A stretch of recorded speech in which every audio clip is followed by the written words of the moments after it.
We are in Utica at the Shared Decision Center, and we are with Dr. Stephen Cusin. He joins us now to talk about an odd question, because there are many people who think there's just not enough care out there. People don't care. You're saying there's too much care in some areas. In the United States, we pay 3 times more for our care, and yet for the quality, we're amongst the lowest in industrialized countries. So we pay a lot and we're not getting enough. And much too much care is part of that reason. It's not that there are bad doctors. There are some, but it's good doctors working in a bad system where the rewards are the wrong ones, and that's excessive payment. But there's also excessive punishment, and that's a malpractice issue. Doctors don't like to be sued. It's a horribly psychologically traumatic experience, and oftentimes it's terribly unnecessary. Most of them are thrown out, and most of the time the verdicts are found for the doctor.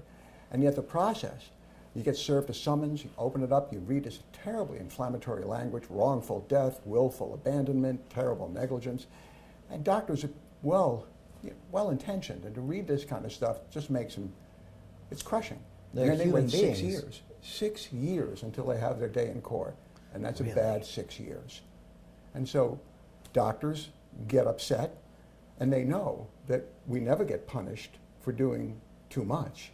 We only get punished for doing too little. So what's the answer? Do more than you need. The thicker the chart, the thicker our armor.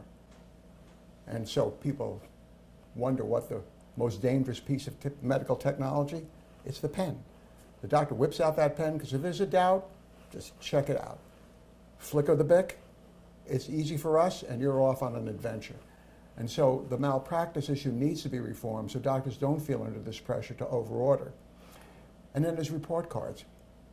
Doctors get better grades not for doing less, they get better grades for doing more. And finally, it's your fault to a degree, folks, and no offense. You're paying way too much for their health insurance. We all know that. And you're not getting enough for it. So a lot of people want to cash in on their health insurance policies by asking for tests that aren't necessarily in their interest.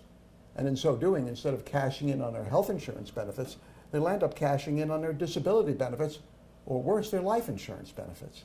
And so there are a lot of reasons for doctors to overorder. Report cards, malpractice concerns. 90% of doctors, medical doctors, have admitted to ordering unnecessary tests in the last 1 year. 92% of surgeons have admitted to it for preoperative studies getting unnecessary x-rays. And that's because the threats are so real, the damage is so terrible, and the system that should be reformed.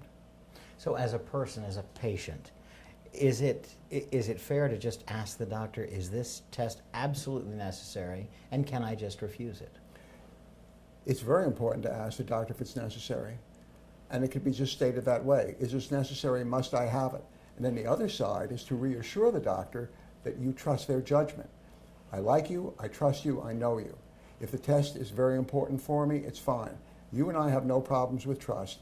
And frankly, we have no issues that would ever land up in court. I just want what I need. And doctors would respond to that. And it's not wrong to simply ask a doctor, we're good together. Don't worry about that. It's not part of the equation with us. And there's no need to treat your insurance as if it's an all-you-can-eat buffet. Correct. Okay. Trying to get your money's worth. That's right. All right. A good idea. Dr. Cusin, thank you very much for that. And we can, you can read more about it. All you have to do is click on cnyhomepage.com, click on the Medical Advocate, and you'll see Dr. Cusin's blog there. You can blog with the doctor, you can talk to the doctor, ask questions. We may address them here on the air or on the website. Dr. Cusin, thank you very much. Sure, thanks.